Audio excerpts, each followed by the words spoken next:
The musty air of the Charleston Historical Society's basement archive carried decades of forgotten stories, each one carefully preserved in yellowing folders and cracked leather albums. Sarah Chen adjusted her white cotton gloves and pushed a loose strand of black hair behind her ear as she methodically catalogued the contents of Box 247A. 3 months into her restoration project, she had developed a rhythm that kept her focused, despite the oppressive humidity that seemed to seep through the building's old brick walls. The overhead fluorescent light flickered intermittently, casting dancing shadows across the concrete floor where dozens of archival boxes created a maze of Charleston's buried past. Sarah had grown accustomed to the building's quirks, the way the pipes groaned in the walls, the distant hum of the ancient air conditioning system, and the occasional creak from the floorboards above where tourists shuffled through the main exhibits. She lifted another photograph from the collection, this one marked with faded pencil, Crescent Manor Medical Facility, 1930. The black and white image showed an imposing 3-story mansion with elaborate Victorian architecture, its wraparound balconies adorned with intricate ironwork. Spanish moss draped from ancient oak trees that framed the building, creating an almost ethereal quality that was quintessentially Southern. But it was the figure on the second-floor balcony that caught her attention. A man in an expensive 3-piece suit stood confidently against the ornate railing, his hands clasped behind his back. Even through the grain of the old photograph, his smile appeared warm and professional, the kind of expression that would put nervous patients at ease. The inscription on the back, written in elegant cursive, read, "Dr. Edmund Whitmore, Chief of Psychiatry, Crescent Manor, October 1930. Sarah held the photograph closer to the desk lamp, studying the details with the trained eye of someone who had spent years restoring damaged historical images. Something seemed off about the composition, though she couldn't immediately identify what was troubling her. The lighting was perfect, the focus sharp, and the contrast between the subject and background was expertly balanced for a photograph of that era. She set it aside and continued her work, but found herself glancing back at Dr. Whitmore's confident smile. There was something almost hypnotic about his presence, as if his gaze could reach across nearly a century to meet hers. The thought made her shiver despite the warm October afternoon. By 5 o'clock, Sarah had catalogued 43 more items, but her mind kept returning to the Crescent Manor photograph. She gathered her supplies and locked the archive room, making her way up the narrow stairs to the main floor, where the last few tourists were examining displays of Civil War artifacts and antebellum furniture. The evening air outside was thick with the scent of magnolia blossoms and salt from the nearby harbor. Sarah walked the familiar route to her apartment on King Street, past the historic homes, with their colorful facades and elaborate gardens that made Charleston one of the most photographed cities in the South. Her one-bedroom apartment above a local bookstore was modest but comfortable, filled with photography equipment and restoration tools that reflected her passion for preserving the past. She poured herself a glass of wine and settled at her computer to research Crescent Manor, curiosity overcoming her usual evening routine. The initial search results were sparse, a few mentions in medical journals from the 1920s and 1930s, and a brief note about the building being demolished in 1952. But as she dug deeper into historical databases and old newspaper archives, a more complex story began to emerge. Dr. Edmund Whitmore had been a pioneer in psychiatric treatment, advocating for what he called revolutionary therapeutic techniques that promised to cure conditions that other doctors considered hopeless. Patient testimonials from the early 1930s praised his innovative methods, but by 1935 the tone of the coverage had shifted dramatically. Sarah found a headline from the Charleston Post and Courier dated September 15, 1935. Questions raised about Crescent Manor procedures. The article mentioned concerns from families about the lack of communication from patients and the unusually high mortality rate at the facility. But before she could read further, her laptop screen flickered and went black. She pressed the power button repeatedly, but nothing happened. The device had been working perfectly just moments before. Frustrated, she closed the laptop and decided to continue her research the next day at work, where she had access to more reliable equipment and additional resources. That night, Sarah dreamed of the photograph. In her dream, Dr. Whitmore's smile seemed wider, more knowing, and his eyes followed her as she moved around the archive room. She could hear the distant sound of footsteps on a wooden balcony, echoing through decades of silence. When she woke, she couldn't shake the feeling that something fundamental had changed. Sarah arrived at the Historical Society earlier than usual the next morning, her dreams from the night before still vivid in her memory. The security guard, Harold, looked up from his newspaper with surprise as she badged into the building at 7:30. "You're here early today, Miss Chen," he said, his weathered face creasing into a smile. Harold had worked at the Historical Society for over 20 years and knew the habits of every researcher and staff member who passed through the building. "Couldn't sleep," Sarah replied, balancing her coffee cup and equipment bag. "Sometimes when you find something interesting, it just won't let you go, you know." Harold nodded knowingly. "That's the thing about history. It has a way of pulling you in deeper than you planned to go." The basement archive was cooler in the morning, and the fluorescent lights seemed steadier than they had the previous afternoon. Sarah unlocked the archive room and went directly to box 247A, retrieving the Crescent Manor photograph. In the clearer morning light, she wanted to examine it more carefully before continuing her research. She positioned the photograph under her high-powered magnifying lamp and began a systematic examination of every detail. The architecture of the building was consistent with 1930s construction techniques. The clothing worn by Dr. Whitmore matched the fashion of the era perfectly. The photographic paper and developing techniques were authentic to the period. But as she moved the magnifying glass slowly across the image, focusing on the area around Dr. Whitmore's figure, something made her pause. There, barely visible against the dark backdrop of the balcony's interior, was what appeared to be a thin metallic object suspended in midair beside the doctor's right shoulder. Sarah blinked hard and looked again. The object was definitely there, a slender, gleaming shape that caught the light in a way that seemed inconsistent with the rest of the photograph. She adjusted the lamp's position and increased the magnification, her heart beginning to race as the details became clearer. It was unmistakably a surgical scalpel.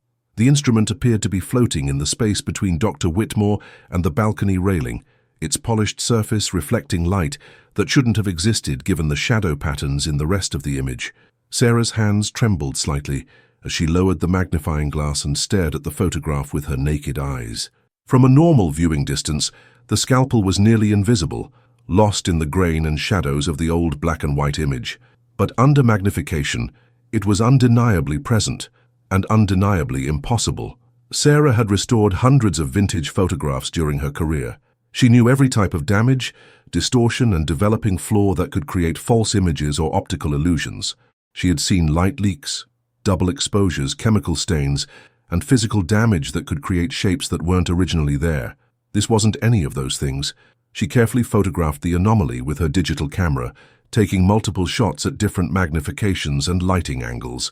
Each image confirmed what she was seeing, a surgical scalpel that appeared to have been added to the photograph by some means that defied explanation. Sarah's coffee grew cold as she spent the next 2 hours examining every millimeter of the image, looking for any evidence of tampering, retouching, or manipulation. The photograph showed no signs of having been altered. The grain structure was consistent throughout. The tonal values flowed naturally from one area to another. By every technical measure she could apply, the scalpel had been there when the photograph was originally taken. But that was impossible. She pulled out her laptop, grateful that it was working normally again, and uploaded the digital images she had taken.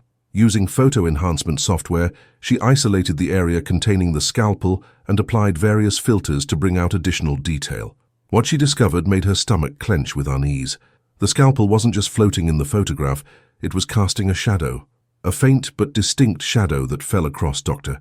Whitmore's white shirt collar, following the same angle and intensity as the shadows cast by the balcony's architectural features. Whatever had created this image, it had been physically present when the photograph was taken. Sarah sat back in her chair, trying to process what she was seeing. Every rational explanation she could think of fell apart under scrutiny. The photograph was nearly a century old, stored in climate-controlled conditions since the 1950s. There was no way for an image to spontaneously appear on already developed film, yet there it was. She turned to her laptop and resumed her research from the night before, this time with a growing sense of urgency. The Charleston Post and Courier article about concerns at Crescent Manor loaded successfully, and Sarah read through the details with new attention. The article mentioned that several families had filed complaints with the state medical board about Dr. Whitmore's treatment methods. Patients who had been admitted for relatively minor conditions, depression, anxiety, what was then called nervous exhaustion, had reportedly undergone surgical procedures without proper consent or explanation. One particularly disturbing quote came from Margaret Holloway, whose sister had died at Crescent Manor in 1934. When we finally got to see Elizabeth before the funeral, there were surgical scars that no one could explain. Dr. Whitmore claimed they were necessary for her treatment, but he could never tell us what kind of treatment required cutting into a patient's skull. Sarah's eyes widened as she read those words. She looked back at the photograph, at Dr. Whitmore's confident smile, and felt a chill run down her spine. The scalpel in the photograph wasn't just an anomaly, it was evidence. Sarah spent the rest of the morning diving deeper into the archives, pulling every document related to Crescent Manor and Dr. Edmund Whitmore. The Historical Society's collection was more extensive than she had initially realized, with patient records, correspondence, and newspaper clippings spanning from 1928 to 1936. What emerged was a pattern of increasingly disturbing behavior that had been carefully hidden from public scrutiny for years. Dr. Whitmore had opened Crescent Manor in 1928 with funding from several wealthy Charleston families who believed in his promise to revolutionize psychiatric care. His early patients were primarily upper-class individuals suffering from what society politely termed nervous conditions, depression, anxiety, and various forms of mental distress that other doctors of the era treated with rest cures and mild sedation. But by 1930, the same year the photograph was taken, Whitmore's methods had evolved into something far more sinister. Sarah found a folder containing correspondence between Dr. Whitmore and medical supply companies, documenting orders for surgical equipment that seemed excessive for a psychiatric facility. Scalpels, bone saws, surgical clamps, and neurological instruments were purchased in quantities that suggested extensive surgical procedures were being performed regularly. More troubling were the patient intake forms that showed a clear progression in the types of conditions Whitmore claimed to treat. Early records mentioned standard psychiatric diagnoses, but later documents included vague terminology like cranial pressure disorders, neurological imbalances requiring surgical intervention, and experimental therapeutic procedures for treatment-resistant cases. A handwritten note from 1931, apparently from Dr. Whitmore's personal journal, made Sarah's blood run cold. Patient 47 responded well to the preliminary incision. The removal of certain neural pathways appears to calm agitation significantly. Further study required to determine optimal depth and location for future procedures. Sarah recognized the description immediately. It was an early form of lobotomy, a procedure that wouldn't become widely known or practiced until the late 1930s and 1940s. Dr. Whitmore had been performing experimental brain surgery on his patients years before the medical community had established any guidelines or safety protocols for such procedures. The patient records became increasingly sparse after 1932, with many files containing only admission dates and death certificates. Sarah counted at least 18 patients who had died at Crescent Manor between 1932 and 1935, an extraordinarily high mortality rate for a psychiatric facility. She found one particularly disturbing case file for a patient named Thomas Morrison, a 24-year-old man who had been admitted in October 1933 for melancholia and excessive worry about financial matters, what would likely be diagnosed today as depression and anxiety. According to his intake form, Thomas had been a promising young lawyer whose mental health had declined after the stock market crash of 1929. His family had paid for what they believed would be a few months of rest and therapy at Crescent Manor. Instead, Thomas underwent what Dr. Whitmore's notes described as cranial exploration to locate and neutralize overactive neural pathways causing persistent negative thoughts. Thomas Morrison died 3 days after the procedure. The death certificate, signed by Dr. Whitmore himself, listed the cause of death as sudden cardiac failure, but Sarah found a letter from Thomas's brother questioning the numerous bandages around the patient's head during the funeral viewing. As Sarah continued reading, she began to notice a disturbing pattern in the timing of these experimental surgeries. Many of them had been performed in October 1930, the same month the photograph had been taken. She returned to her laptop and enhanced the digital image of the scalpel again, this time paying closer attention to its position relative to Dr. Whitmore's figure. The instrument appeared to be suspended at approximately head height, positioned as if someone were about to make an incision in a patient's skull. The realization hit her like a physical blow. The scalpel wasn't just floating in the photograph, it was positioned exactly as it would be during one of Dr. Whitmore's experimental lobotomies. Sarah's hands shook as she reached for her phone to call her supervisor, Dr. Patricia Hawkins, who directed the Historical Society's research department. But before she could dial, she heard footsteps in the corridor outside the archive room. "Miss Chen?" Harold's voice called through the door. "You've got a visitor up front. Says he's from the Morrison family. Wants to talk to you about some research you've been doing." Sarah felt her breath catch. Morrison was the same surname as the patient who had died after Dr. Whitmore's experimental surgery. She carefully returned the documents to their folders and locked the archive room, her mind racing with questions about this unexpected coincidence. In the main lobby, she found a man in his 60s wearing a navy blue suit and carrying a worn leather briefcase. His silver hair was neatly combed, and his pale blue eyes held a mixture of hope and apprehension that Sarah had seen before in people searching for information about lost family members. "Miss Chen?" He extended his hand with a polite smile. "I'm Robert Morrison. I understand you've been researching some old medical records from Charleston. I was hoping you might have come across information about my great-uncle Thomas Morrison." Sarah shook his hand, noticing that his grip was firm but his fingers were cold despite the warm October weather. "Mr. Morrison," she said carefully, "I believe I may have found some documents related to your great-uncle, but I should warn you, some of the information might be difficult to hear." Robert Morrison's expression grew solemn. "My family has been searching for answers about Thomas for over 80 years, Miss Chen. Whatever you've found, we're ready to hear it." Sarah led Robert Morrison to a quiet corner of the main reading room, away from the tourists who were examining displays of antebellum artifacts. The afternoon light streaming through the tall windows cast long shadows across the polished wooden tables, creating an atmosphere that seemed appropriate for the difficult conversation they were about to have. "Mr. Morrison," Sarah began carefully, "before I share what I've found, can you tell me what your family already knows about Thomas's time at Crescent Manor?" Robert opened his briefcase and withdrew a manila folder containing yellowed documents and a few old photographs. "Not much, I'm afraid. The official story was that Thomas had what they called a nervous breakdown after the stock market crash. He lost his job at a law firm downtown and became severely depressed.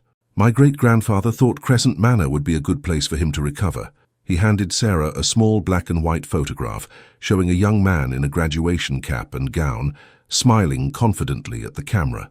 This was taken when Thomas graduated from law school in 1928. He was supposed to get married the following spring, but his fiancée broke off the engagement when his mental health declined. Sarah studied the image, noting the resemblance between Thomas and his great-nephew. Both had the same determined jawline and intelligent eyes, though Robert's were marked by decades of worry that Thomas had never lived long enough to experience. "The family received very few letters from Thomas while he was at Crescent Manor," Robert continued.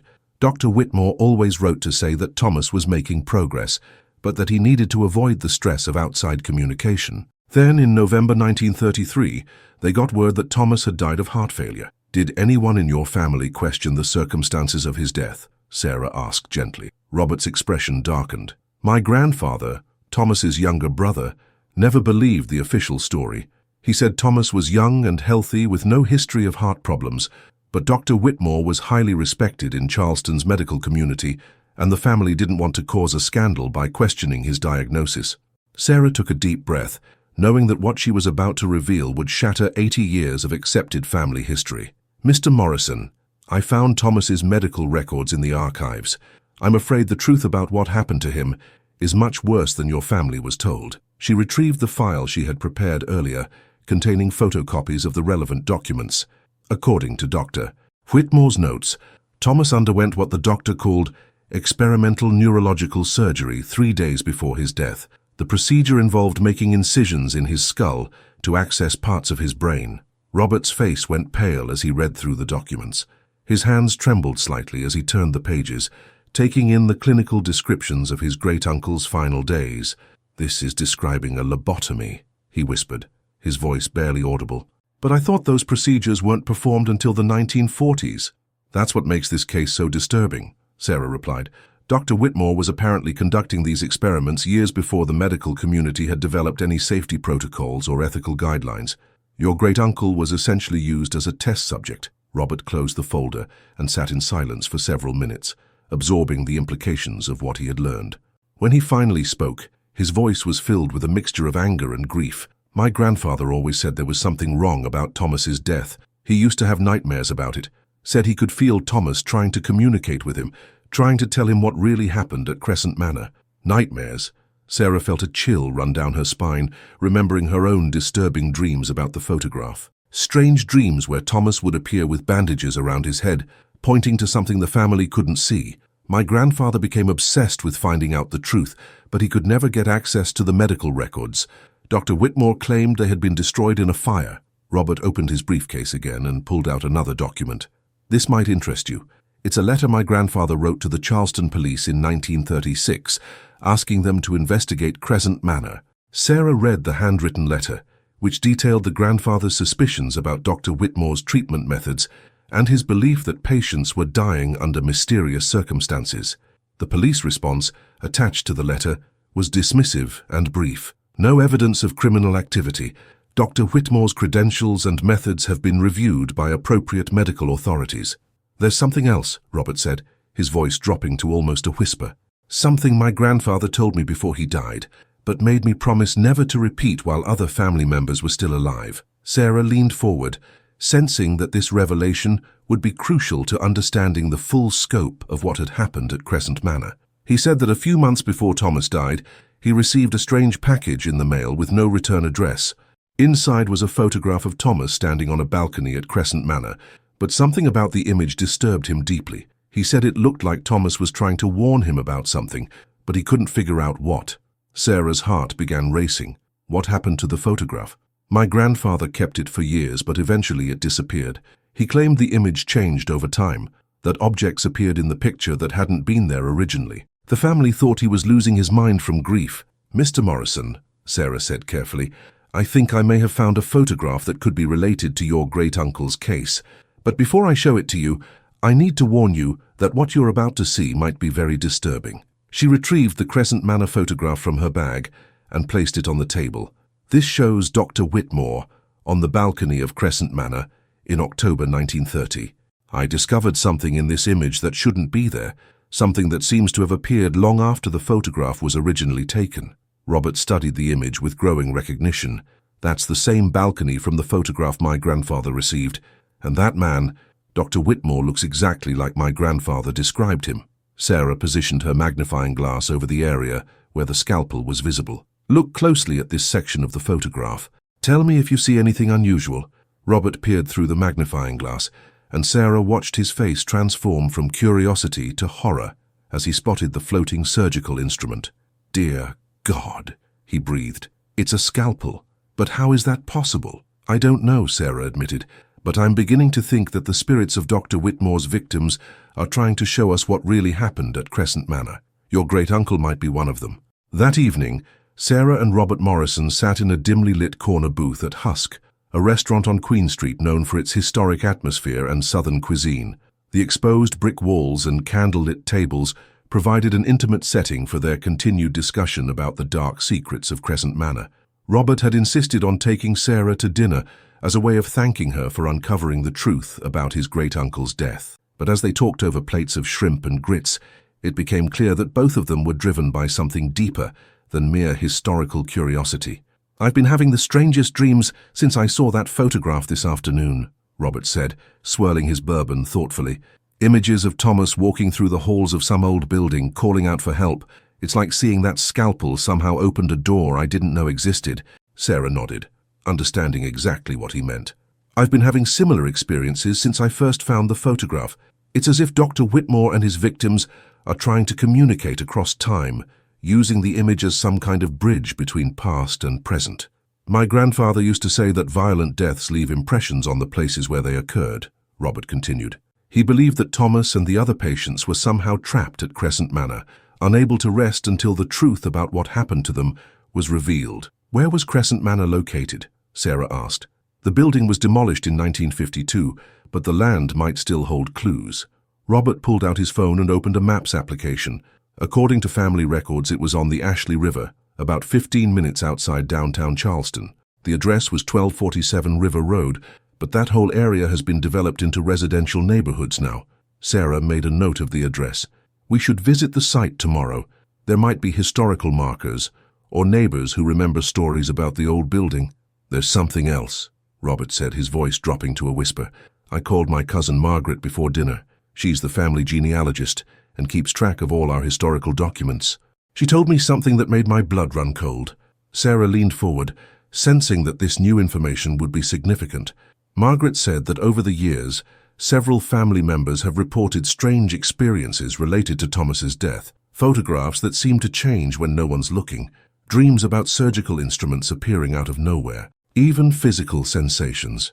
Headaches that feel like pressure on the skull. Cold spots in rooms where Thomas's pictures are displayed. How many family members have experienced these phenomena? At least 6 that Margaret knows about, spanning 3 generations. But here's the really disturbing part. The experiences have been getting more intense and frequent over the past few years.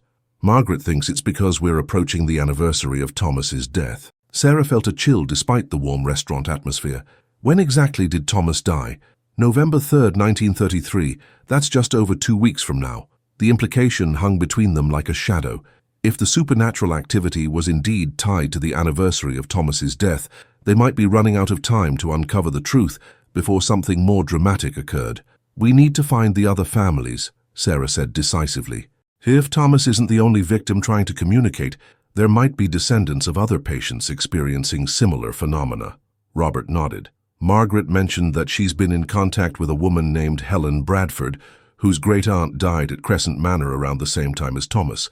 Helen has been researching her family history and stumbled across some disturbing information about Dr. Whitmore's methods. Can you arrange for us to meet with her? I'll call her tonight. Margaret gave me her number and said she'd be very interested in comparing notes with someone who has access to the original medical records.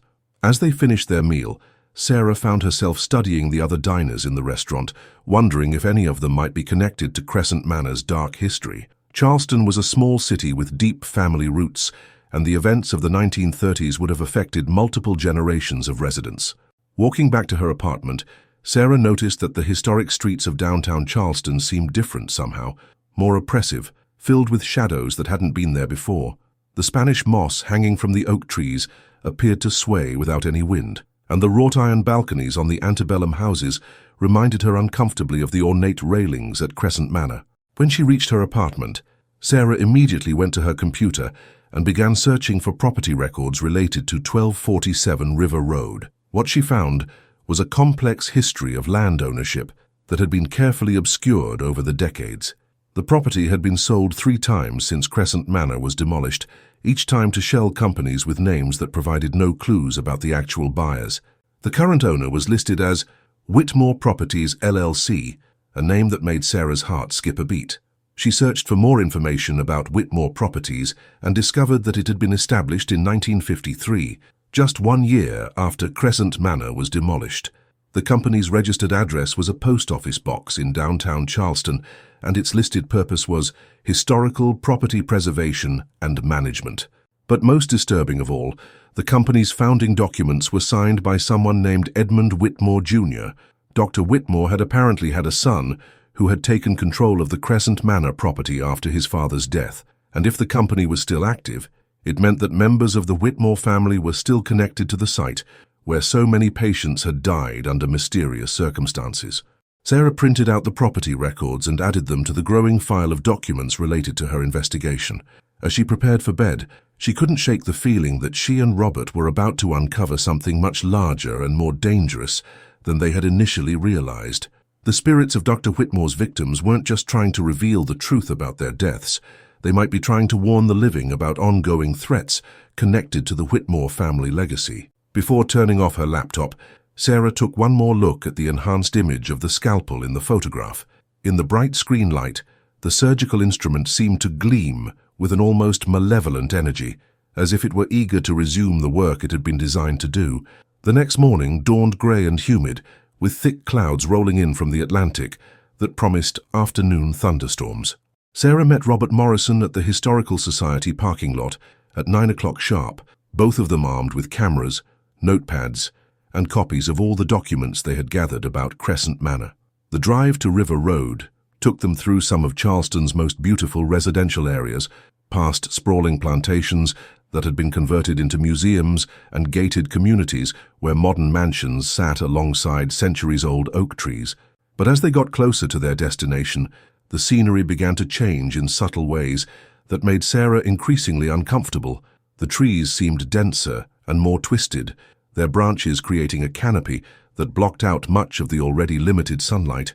The Spanish moss hung in longer, more tangled curtains that swayed despite the absence of any noticeable breeze. Even the birds seemed quieter in this part of the county, as if nature itself was holding its breath. "There," Robert said, pointing to a small street sign nearly hidden by overgrown vegetation. "River Road. According to the GPS, 1247 should be about half a mile down on the right." They turned onto a narrow paved road that wound through increasingly thick forest. The asphalt was cracked and uneven, suggesting that this area didn't receive much attention from the county maintenance crews. Spanish moss brushed against the windshield of Sarah's car as they drove deeper into what felt like a forgotten corner of the Low Country. The address they were looking for turned out to be marked by a simple metal mailbox with numbers so faded they were barely visible. A gravel driveway disappeared into the trees, blocked by a wrought iron gate that was secured with a heavy chain and padlock. Sarah parked beside the gate, and they got out to examine the property. Beyond the gate, she could see the remnants of what had once been an elaborate entrance, crumbling stone pillars topped with decorative urns, and the ghostly outline of a circular driveway that was now overgrown with kudzu and wild grass. "This has to be it," Robert said, consulting the property records Sarah had printed. "The lot size matches exactly, and you can see where the main building would have been situated to take advantage of the river view." Through the trees, Sarah could indeed make out the glimmer of water in the distance. The Ashley River curved around this section of land, creating a secluded peninsula that would have provided privacy for Dr. Whitmore's controversial activities. They walked along the perimeter of the property, looking for any signs of the original Crescent Manor structure. Most of the land was heavily wooded, but in several places they found concrete foundations and piles of old bricks that had been left behind when the building was demolished. "Look at this," Sarah called, kneeling beside what appeared to be part of an ornate balcony railing. The wrought iron work was badly rusted, but she could still make out the intricate patterns that matched the architectural details visible in the 1930 photograph. Robert joined her, running his fingers over the corroded metal. "This is definitely from the same period. The craftsmanship is identical to what you see on the historic houses downtown." As they continued their exploration, Sarah began to notice other disturbing details. The trees in this area seemed to grow in unnatural patterns, with branches that twisted and curved as if trying to avoid certain sections of ground. There were patches where nothing grew at all, circles of bare earth that looked like scars in the landscape. "Robert," she said quietly, "do you feel that?" He paused, tilting his head as if listening for something. "Feel what?" "The temperature. It's at least 10 degrees cooler here than it was back on the main road." Now that she had mentioned it, Robert could sense it too. Despite the humid October weather, the air around the former site of Crescent Manor felt almost wintry, with a dampness that seemed to penetrate their clothing and chill them from the inside out. "And there's something else," Sarah continued, her voice barely above a whisper. "Do you hear that sound?" They stood perfectly still, straining to identify what Sarah's more sensitive ears had detected. Gradually, Robert began to hear it too, a faint rhythmic sound that might have been footsteps on wooden flooring, echoing from somewhere deep in the woods where no building had stood for over 70 years. The footsteps seemed to be moving in a pattern, back and forth, as if someone were pacing on a balcony or in a long hallway. Sometimes the sound would pause, then resume with what sounded like additional footsteps joining the first, creating a ghostly percussion that made both Sarah and Robert's skin crawl. "We should document this," Sarah said, pulling out her camera and voice recorder. "If there are supernatural phenomena occurring at this site, we need evidence." She began taking photographs of the area where the sounds seemed to be originating, while Robert used his phone to record the audio. As they worked, the footsteps grew louder and more distinct, and they could hear what sounded like muffled voices speaking in urgent, desperate tones. Sarah's camera began malfunctioning as she tried to capture images of a particularly cold section near what had once been the foundation of the main building. The LCD screen flickered and displayed strange symbols instead of the usual camera interface, and several of her photos showed dark shapes that hadn't been visible to the naked eye when she took them. "Sarah, look at this," Robert said, his voice tight with fear. He was pointing to a section of ground where the dead leaves had begun to move in a circular pattern, as if stirred by an invisible presence. The leaves continued swirling for several seconds, then suddenly stopped. In the center of the circle, pressed into the soft earth, was what appeared to be the outline of a human body, specifically the impression of someone lying on their back with their arms positioned as if they were restrained. As they stared at the disturbing image, more impressions began to appear in the surrounding area, body after body, outlined in the fallen leaves and soft soil, creating a grotesque pattern that suggested mass graves or the locations where multiple people had died. "We need to get out of here," Robert said, grabbing Sarah's arm. "This place isn't just haunted, it's actively dangerous." But as they turned to leave, they found their path blocked by a figure that had appeared silently among the trees. A man in an expensive three-piece suit with graying hair and a confident smile that Sarah recognized immediately from the 1930 photograph. Dr. Edmund Whitmore stood before them, as solid and real as if he were still alive, his eyes gleaming with the same predatory intelligence that had made him so successful at convincing families to trust him with their most vulnerable members. "Welcome to Crescent Manor," he said, his voice carrying clearly through the afternoon air, despite the impossibility of his presence. "I've been expecting you." Sarah's hand instinctively reached for Robert's arm as they stood frozen before the apparition of Dr. Edmund Whitmore. The ghostly figure appeared completely solid in the filtered light beneath the canopy of ancient oaks, his expensive suit immaculate despite having been buried for decades. His pale blue eyes held the same calculating intelligence that had been captured in the 1930 photograph. But now there was something else, a predatory awareness that made Sarah's blood run cold. "You've been asking questions about my work," Dr. Whitmore said, his voice carrying the cultured accent of Charleston's old medical elite, disturbing the peace of my patients, spreading malicious rumors about revolutionary treatments that were decades ahead of their time. Robert found his voice first, though it came out as barely more than a whisper. "Your patients died because of your experiments. Thomas Morrison and dozens of others. You murdered them." The ghost's expression didn't change, but the temperature around them dropped another 10 degrees. Frost began forming on the nearby leaves, despite the October heat, and their breath became visible in small, white puffs. "Murder?" Dr. Whitmore's laugh was cultured and dismissive. "I was advancing the boundaries of medical science, young man. Those patients volunteered for procedures that would eventually benefit thousands of suffering individuals. Their sacrifice was noble, even if their families were too ignorant to understand the greater purpose." Sarah's professional training in historical documentation kicked in despite her terror. She continued recording, knowing that this impossible conversation might be crucial evidence for understanding the supernatural phenomena surrounding Crescent Manor. "The medical records show you performed experimental lobotomies without informed consent," she said, her voice stronger than she felt. "You lied to families about the nature of your treatments and falsified death certificates to cover up your failures." Dr. Whitmore's ghostly form moved closer, and Sarah could smell the distinct odors of ether and disinfectant that seemed to emanate from his presence. "Miss Chen, isn't it? Yes, I know who you are, just as I knew your colleague Mr. Morrison would eventually find his way to my former residence. The blood calls to blood, as they say." "What do you mean by that?" Robert demanded. "Your great-uncle Thomas was one of my most promising subjects. His neural pathways showed remarkable resilience to modification, which made him ideal for testing the limits of cranial intervention. But he was also sensitive to spiritual influences. Before his final treatment, he began claiming he could see and communicate with patients who had passed on during earlier procedures." Sarah felt sick as she realized the implication. "He knew what was happening to him. He could see the ghosts of your other victims." Thomas became quite agitated in his final days, insisting that the spirits of deceased patients were trying to warn him about something. He spoke of surgical instruments appearing from nowhere, of feeling cold hands touching his head while he slept. Such delusions are common in patients with compromised neural function. The ghost paused, studying them with those unnaturally pale eyes. But Thomas was not delusional, was he? The dead do indeed linger in places where great suffering has occurred, and they have been most persistent in their attempts to interfere with my work. "Your work ended when you died," Robert said with more courage than Sarah thought she could have mustered. "You can't hurt anyone else."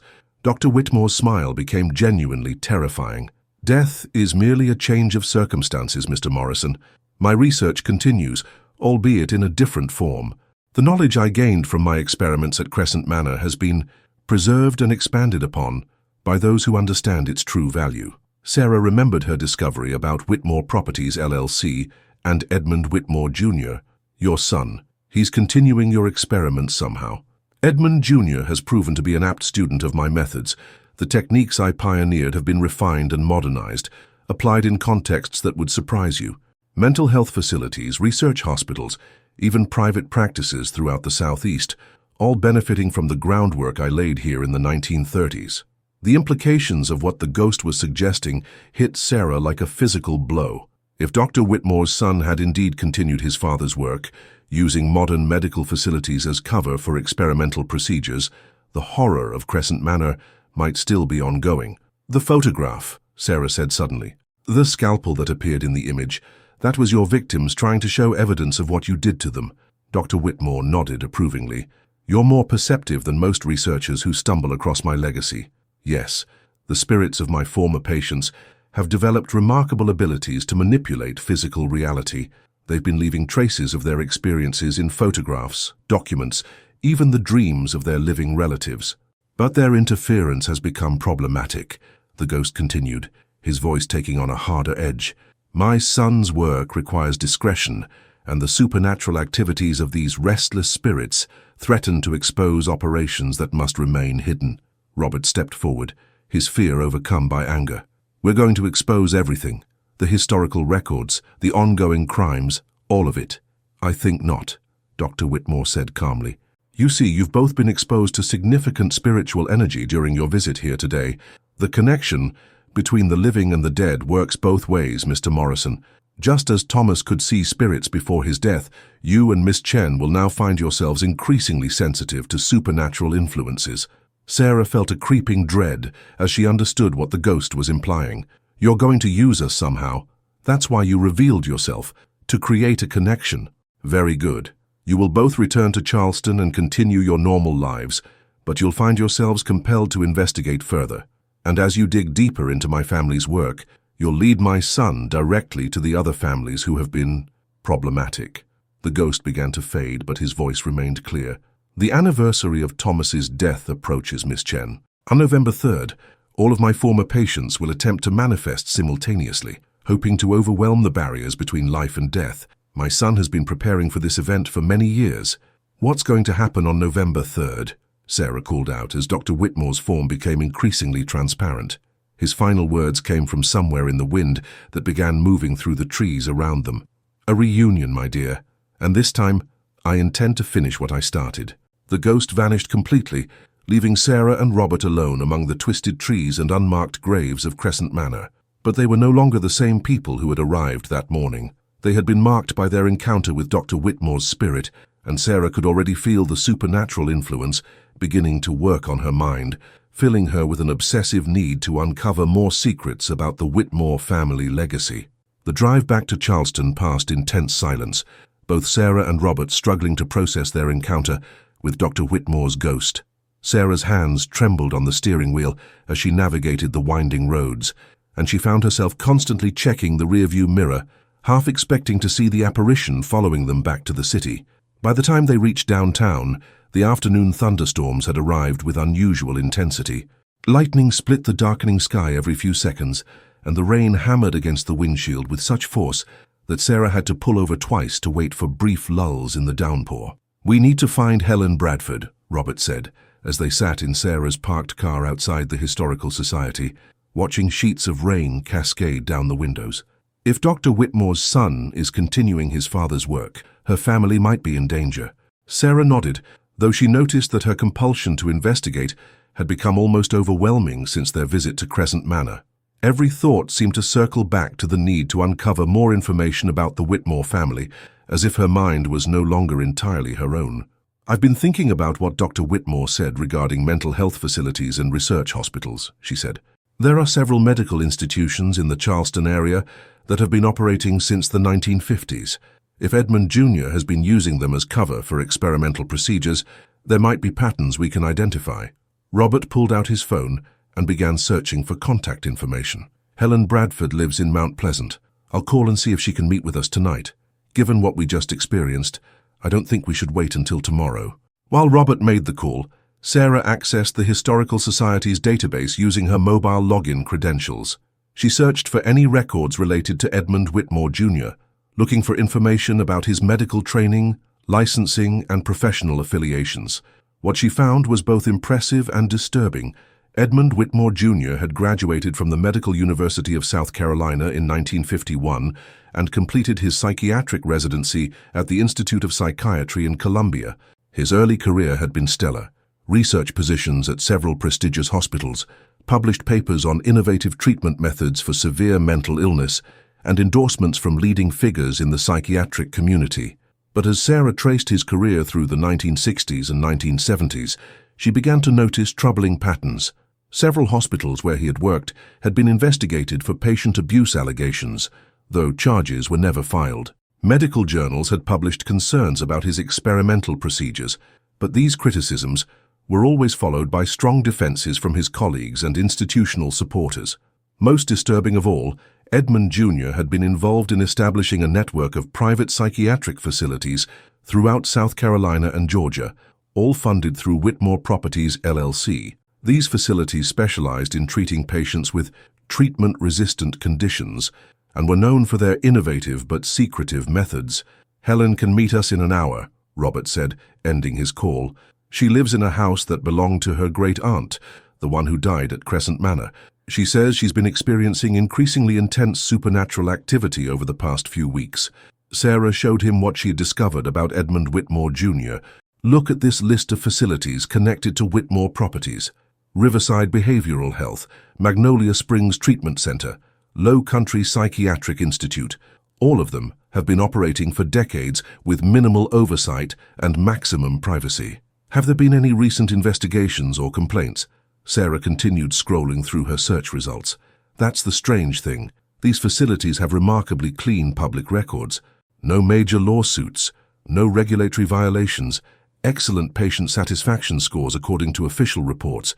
It's almost like someone has been very carefully managing their public image." The rain began to lighten as they drove across the Arthur Ravenel Jr. Bridge to Mount Pleasant. The storm had brought an early darkness to the Low Country, and the lights of Charleston's historic district glowed through the mist like something from a Gothic novel. Helen Bradford's house was a modest bungalow on a tree-lined street near the Charleston harbor.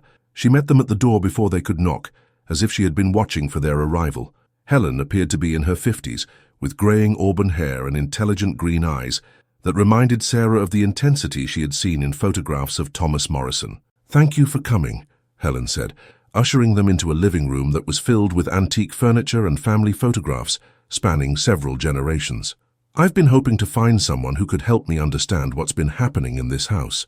The interior of the house felt considerably colder than the mild October evening outside, and Sarah noticed that several of the family photographs on the mantelpiece appeared to be covered with condensation, as if the glass had been exposed to sudden temperature changes. "When did the supernatural activity begin?" Sarah asked, settling into an armchair that had probably belonged to Helen's great-aunt decades earlier. "About 3 months ago, right after I started researching my family history for a genealogy project. I found documents indicating that my great-aunt Dorothy had died at Crescent Manor in 1934, but the circumstances were never clear to the family." Helen retrieved a folder from a desk in the corner and spread several documents across the coffee table. Dorothy was admitted for what her family called melancholia. She had been depressed after her husband died in an industrial accident. But according to these medical records I finally managed to obtain, she underwent surgical procedures that were never authorized by the family.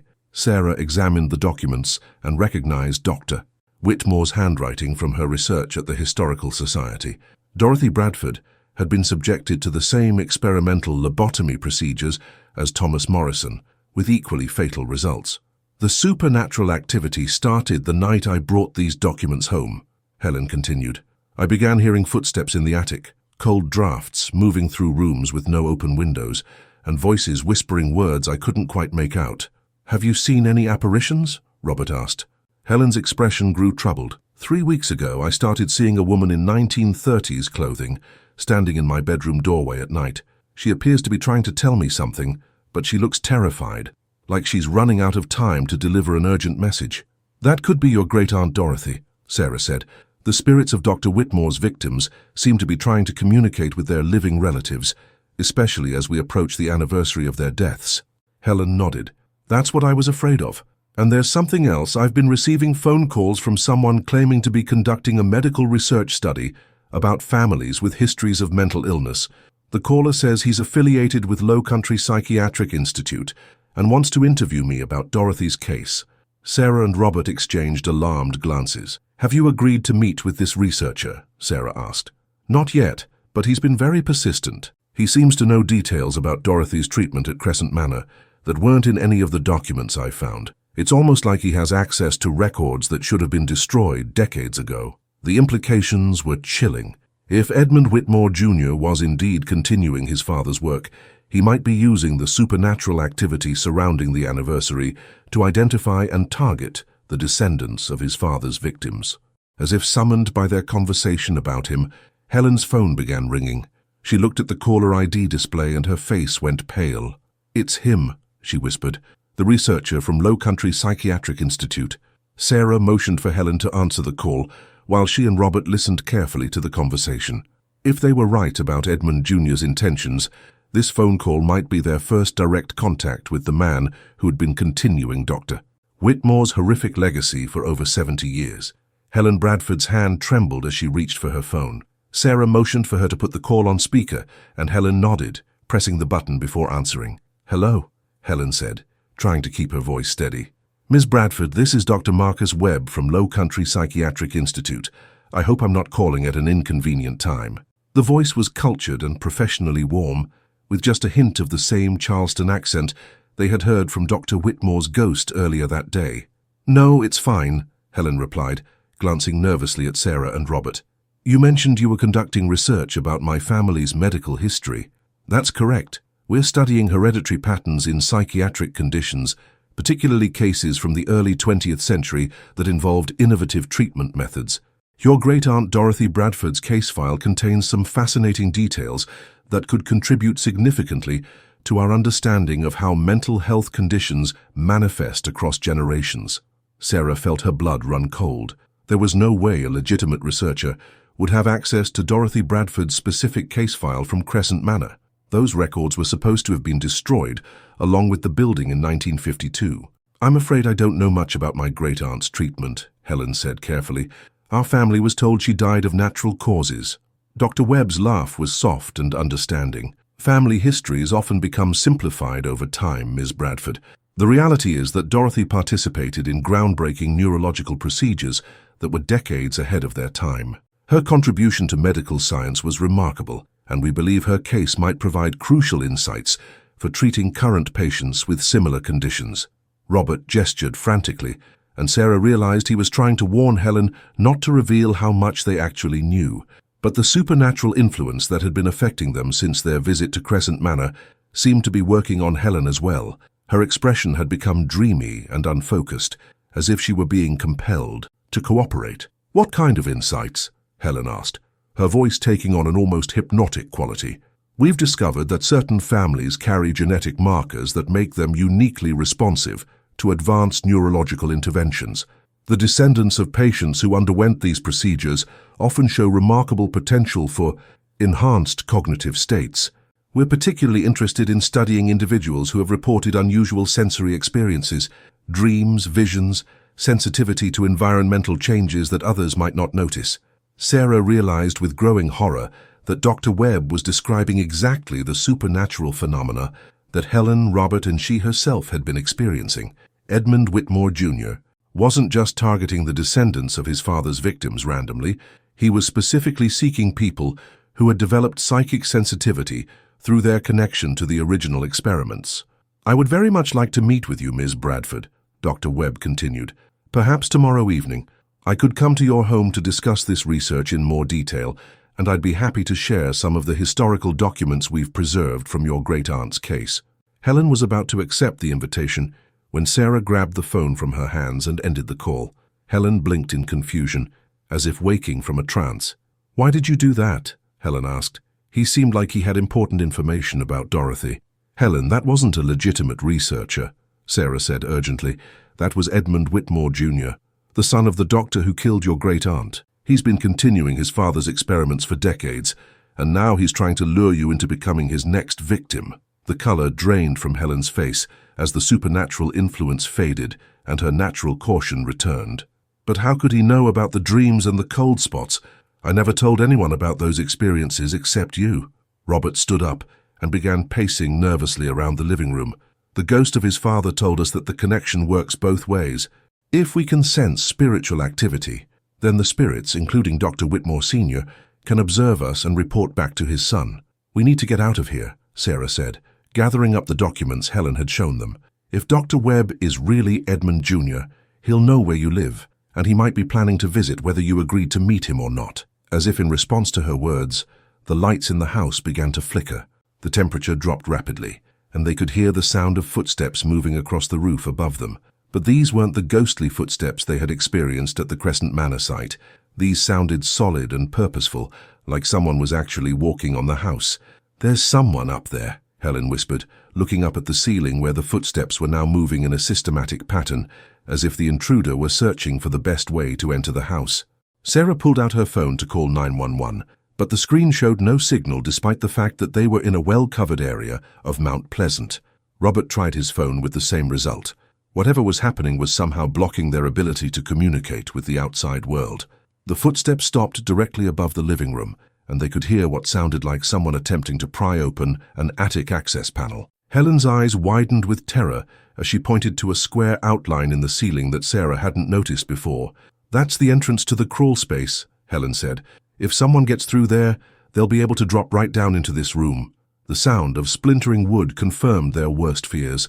Someone was indeed breaking through the attic access, and they had only minutes before the intruder would be inside the house with them. Sarah looked around frantically for another exit. The front door was too far from where they were sitting, and the kitchen door would require them to pass directly under the attic access. But there was a set of French doors leading to a back patio that might provide an escape route.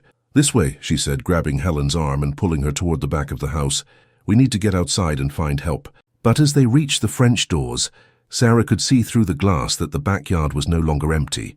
Dark figures were moving among the trees, at least 3 people positioned to cut off any escape through the rear of the property. They were trapped. The sound from the ceiling grew louder, and pieces of plaster began raining down into the living room. Helen's house had become a carefully orchestrated trap, and Edmund Whitmore Jr. had been planning this capture far longer than any of them had realized.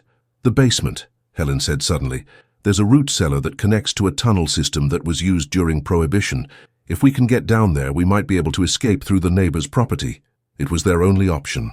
As the attic access panel finally gave way and a rope dropped into the living room, Sarah, Robert, and Helen raced toward the basement stairs, hoping that Helen's knowledge of her house's hidden passages would be enough to save their lives. Behind them, they could hear heavy boots hitting the living room floor, and a voice that sounded exactly like the cultured tones of Dr. Webb calling out, "Ms. Bradford, there's no need to run. We just want to help you understand your family's remarkable legacy." The basement of Helen's house was a maze of stone walls and low wooden beams that dated back to the original construction in the 1920s. Helen led them through the darkness, using only the flashlight app on her phone, while the sounds of their pursuers grew louder in the rooms above.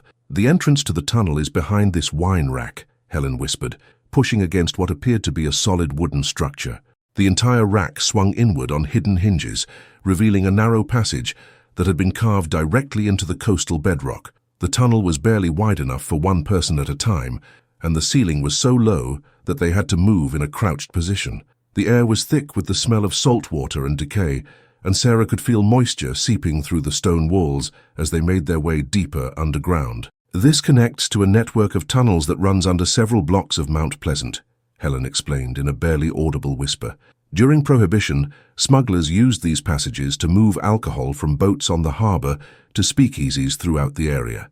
Behind them, they could hear voices in the basement as their pursuers discovered the hidden entrance.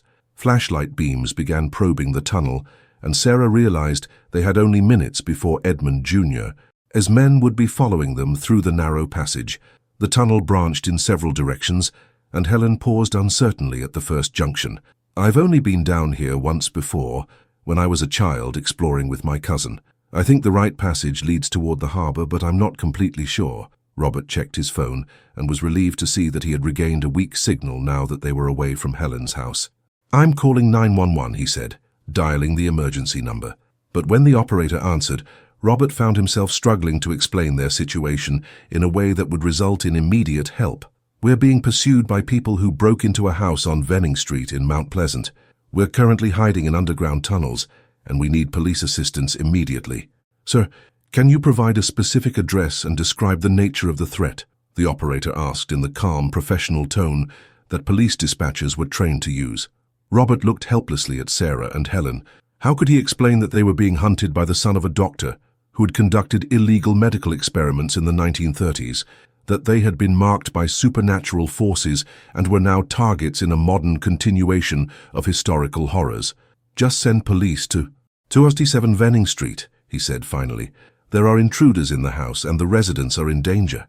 The sound of footsteps in the tunnel behind them cut short any further conversation. Edmund Jr.'s men had entered the passage and were moving quickly despite the cramped conditions. Helen made a decision and led them down the right-hand tunnel, which sloped downward toward what she hoped was the harbor area. The passage grew even narrower and more treacherous, with loose stones underfoot and sections where water dripped steadily from the ceiling.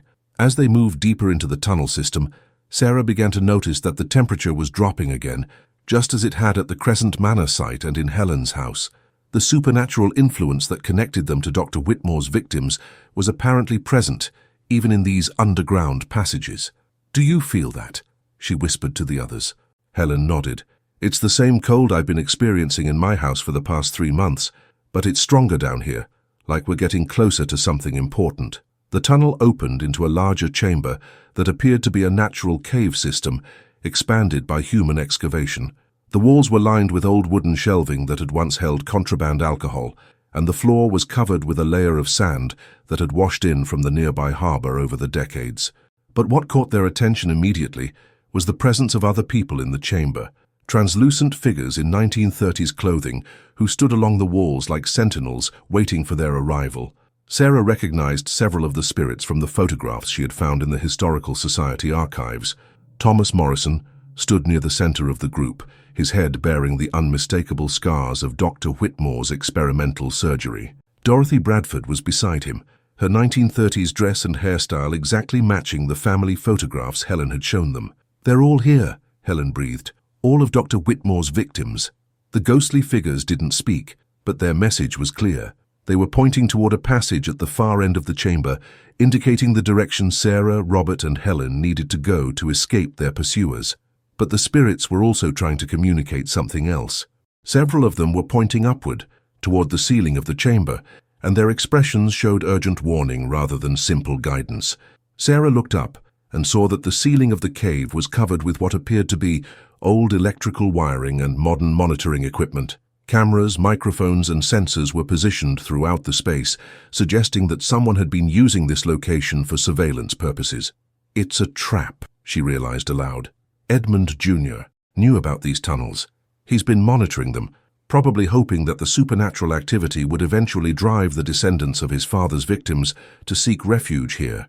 The sound of their pursuers grew louder as Edmund Jr.'s men reached the chamber. But instead of charging after them immediately, the footsteps stopped, and they could hear the sound of electronic equipment being activated. Ms. Bradford, Miss Chen, Mr. Morrison, Edmund Jr., his cultured voice echoed through the chamber from hidden speakers. Welcome to my father's memorial chamber. You've led me on quite a chase, but I think you'll find that all paths in this tunnel system ultimately lead to the same destination. The ghostly figures around them began to glow more brightly, their forms becoming more solid as the supernatural energy in the chamber increased. Sarah realized that Edmund Jr. had been using this location not just for surveillance, but as some kind of focal point for the spiritual activity surrounding his father's victims. The equipment you see around you has been monitoring electromagnetic fluctuations, temperature variations, and other phenomena associated with spiritual manifestation, Edmund Jr. continued. My father's research into the connection between consciousness and physical reality has been greatly expanded through decades of careful observation. The spirits of Dr. Whitmore's victims were becoming agitated, moving restlessly around the chamber, as if trying to break free from some invisible constraint. Sarah noticed that several of them were pointing not toward the escape passage, but toward specific pieces of equipment on the walls.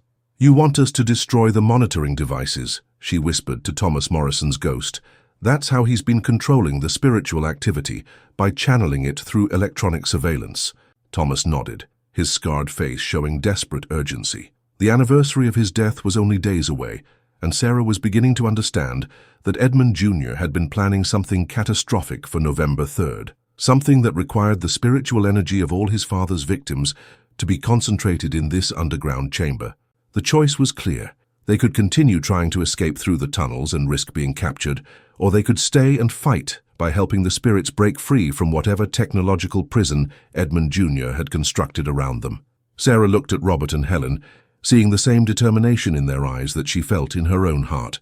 They were going to make their stand here, in the darkness beneath Mount Pleasant, surrounded by the ghosts of people who had been waiting over 80 years for justice. Sarah grabbed a loose piece of rock from the chamber floor and hurled it at the nearest surveillance camera. The device sparked and went dark, and immediately the ghostly figures around them began to move with greater freedom, their forms becoming more solid and purposeful. "Destroy the equipment!" she shouted to Robert and Helen. "It's what's been trapping them here."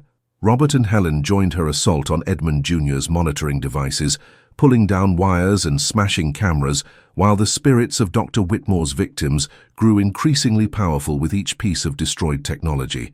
The air in the chamber began to crackle with supernatural energy, and the temperature dropped so rapidly that their breath formed thick clouds of vapor. "You're making a grave mistake," Edmund Jr.'s voice echoed through the remaining speakers. "Those spirits aren't your allies. They're my father's legacy, and they serve my family's purposes whether you understand it or not." But as more surveillance equipment was destroyed, it became clear that Edmund Jr. was wrong. The ghostly figures weren't bound to serve the Whitmore family. They had been imprisoned by the electronic monitoring system, their spiritual energy harvested and controlled for purposes they never consented to. Thomas Morrison's spirit moved to stand beside Robert, his scarred hands reaching toward one of the larger devices, mounted high on the chamber wall. "Help me reach it," his voice whispered, carried on the cold air that swirled through the underground space. Robert climbed onto Helen's shoulders, while Sarah steadied them both, allowing him to grab the device and rip it from its mounting brackets. As soon as the equipment hit the stone floor, Thomas's ghostly form blazed with brilliant white light, and his voice became clear and strong. "He's been using us," Thomas said, his words echoing with decades of suppressed anger. "Our spiritual energy, our pain, our desire for justice, all of it channeled into powering his continued experiments on living people." Dorothy Bradford's spirit joined Thomas, her own voice filled with righteous fury. "The monitoring equipment has been collecting our manifestations and feeding them into his modern facilities. Every time we tried to warn someone, every time we appeared in a photograph or dream, he was recording it and using it to identify potential victims." The full horror of Edmund Jr.'s operation became clear to Sarah. He hadn't just been continuing his father's medical experiments. He had been using the supernatural energy of the original victims to enhance his ability to manipulate and control new patients. The spirits had become unwilling accomplices in their own family members' persecution. "How many people has he harmed?" Helen asked, her voice breaking with emotion. The spirits around them began to respond, their forms multiplying as more victims from the past 80 years joined the gathering. Sarah saw men and women in clothing from every decade since the 1930s. Patients from Edmund Jr.'s various psychiatric facilities who had undergone unauthorized procedures and died as a result. "Hundreds," whispered a woman in 1960s attire. "He's been perfecting his father's techniques, using modern drugs and surgical methods to make the procedures more precise and less detectable. The spiritual energy we've been generating has allowed him to identify people with psychic sensitivity," added a man whose clothing suggested he had died in the 1980s. Anyone who could see ghosts or experience supernatural phenomena became a target for his research into the connection between consciousness and physical reality. Sarah realized that she, Robert, and Helen had been marked not just by their encounter with Dr. Whitmore Sr.'s ghost, but by decades of accumulated spiritual energy that Edmund Jr. had been using to track and manipulate potential victims. The sound of footsteps in the tunnel indicated that Edmund Jr. and his associates were approaching the chamber. But now, with most of his surveillance equipment destroyed, the balance of power had shifted dramatically. "He's coming," Robert said, moving to block the tunnel entrance. "Let him come," Thomas Morrison's spirit replied. "We've been waiting 80 years for this confrontation." Edmund Whitmore Jr. entered the chamber, followed by 3 men in medical scrubs who carried syringes and restraints. Even in the dim light, Sarah could see the family resemblance between the son and the ghost of his father. The same pale blue eyes, the same confident bearing, the same predatory smile. "You've caused considerable damage to very expensive equipment," Edmund Jr. said, surveying the destroyed surveillance devices. "But no matter. The anniversary is only 3 days away, and I have everything I need to complete my father's work." He gestured to his associates, who began moving towards Sarah, Robert, and Helen with obvious intent to sedate and capture them. But they had taken only a few steps when the spirits of Dr. Whitmore's victims moved to block their path. The ghostly figures were now solid enough to physically interact with the living world, their decades of suppressed anger finally free to manifest as direct action. "You will not harm another innocent person," Dorothy Bradford's spirit said, her voice carrying the authority of the grave. "Your family's crimes end here tonight in this place where you thought you had trapped us." Edmund Jr. His confident expression faltered as he realized that the supernatural forces he had been exploiting for decades were no longer under his control. The spirits began to close in around him and his associates, their forms blazing with ghostly fire that cast eerie shadows on the chamber walls. "Father," Edmund Jr. called out desperately, "control them. They're your patients. They must obey you." But Dr. Whitmore Sr.'s ghost did not appear to help his son. The elder Whitmore's spiritual energy had been bound to the surveillance equipment as well, and with its destruction, he no longer had the power to manifest in the physical world. The spirits of the victims surrounded Edmund Jr., their voices joining together in a sound that was part whisper, part scream, and entirely focused on justice long overdue. "For Thomas Morrison," they chanted, "for Dorothy Bradford, for all the others whose names you never bothered to remember, for every patient who trusted you and died for your ambition." As the supernatural forces closed in on Edmund Jr. and his associates, Sarah grabbed Robert and Helen's hands and backed toward the escape passage the spirits had originally indicated. Whatever was about to happen to the modern continuation of the Whitmore legacy, they didn't need to witness it directly. The last thing they saw before fleeing into the tunnel was Edmund Jr., his face twisted with terror as he finally understood that the dead could indeed reach across time to claim their revenge on the living. 3 weeks later, Sarah sat in her apartment on King Street, surrounded by newspapers and printouts, documenting the remarkable events that had followed their escape from the underground chamber. The story that emerged had captivated the nation and finally brought justice to the victims of both Dr. Edmund Whitmore Sr. and his son. The Mount Pleasant police had responded to Robert's 911 call and discovered Edmund Whitmore Jr. and his 3 associates in the tunnel chamber, all of them in a state of complete catatonia. Medical examinations revealed no physical injuries, but the 4 men appeared to be locked in a psychological condition that doctors described as profound dissociative shock, as if their minds had been overwhelmed by experiences they could not process or accept. Edmund Jr. remained in this condition at the Medical University of South Carolina psychiatric ward, where ironically he had become a subject of the same kind of experimental observation he had inflicted on hundreds of victims over his decades-long career. But it was the discovery of his extensive records that had truly shocked the medical community and law enforcement agencies throughout the Southeast. The surveillance equipment in the underground chamber had been connected to a vast network of monitoring devices installed in psychiatric facilities across South Carolina and Georgia, all of them owned or operated by Whitmore Properties LLC. The electronic files recovered from Edmund Jr.'s computers revealed meticulous documentation of unauthorized procedures performed on thousands of patients since the 1950s. Experimental drugs, surgical interventions, psychological manipulation techniques, and sophisticated methods of covering up treatment failures and patient deaths. Sarah spread the latest newspaper clipping across her coffee table. The headline read, "Federal Investigation Exposes Decades of Medical Abuse at Private Psychiatric Facilities." The article detailed how the FBI and medical regulatory agencies had shut down 15 facilities connected to the Whitmore network and arrested over 30 medical professionals who had participated in the illegal experiments. Most importantly for Sarah, Robert, and Helen, the investigation had vindicated the memories of all the patients who had died at Crescent Manor in the 1930s. Their names were being added to a memorial that would be erected at the site of the original facility, and their families were finally receiving the truth about what had happened to their loved ones. Robert Morrison had established a foundation using money recovered from the Whitmore Properties assets to provide counseling and financial support for the families of both historical and contemporary victims. Helen Bradford had donated her great-aunt's documents to the Historical Society, where they would serve as permanent evidence of the crimes that had been hidden for so long. But perhaps most remarkably, the supernatural phenomena that had plagued the descendants of Dr. Whitmore's victims had completely ceased after November 3rd, the anniversary that Edmund Jr. had planned to use for some final horrific culmination of his father's work. Sarah had not experienced a single paranormal event since their escape from the underground chamber. The photograph of Dr. Whitmore Sr. no longer showed the mysterious scalpel when she examined it under magnification.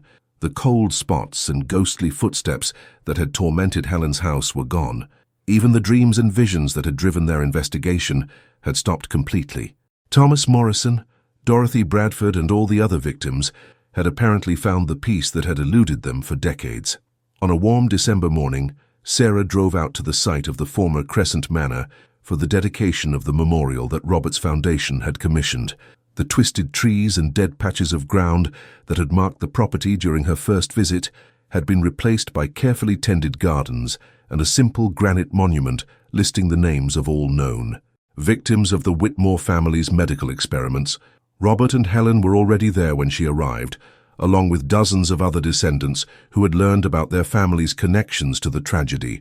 Some had traveled from across the country to attend the ceremony, grateful finally to have answers about relatives whose deaths had never been properly explained. "It's beautiful," Helen said, admiring the memorial's elegant simplicity. The granite stone was engraved with the words, "In memory of those who trusted in healing and found instead suffering. Their truth was hidden, but not lost. Their spirits guide us toward justice and compassion in the care of the vulnerable."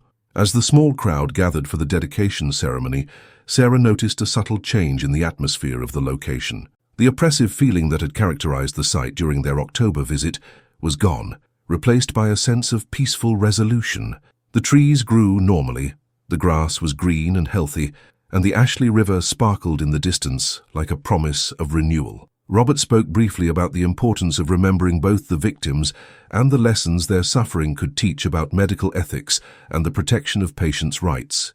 Helen read the names of all the victims whose identities had been confirmed through the investigation, her voice carrying clearly across the peaceful grounds. When the ceremony concluded, Sarah remained behind while the other attendees slowly dispersed. She wanted a few minutes alone at the site that had changed her life so dramatically, to reflect on the strange journey that had led from a mysterious photograph to the exposure of nearly a century of hidden crimes.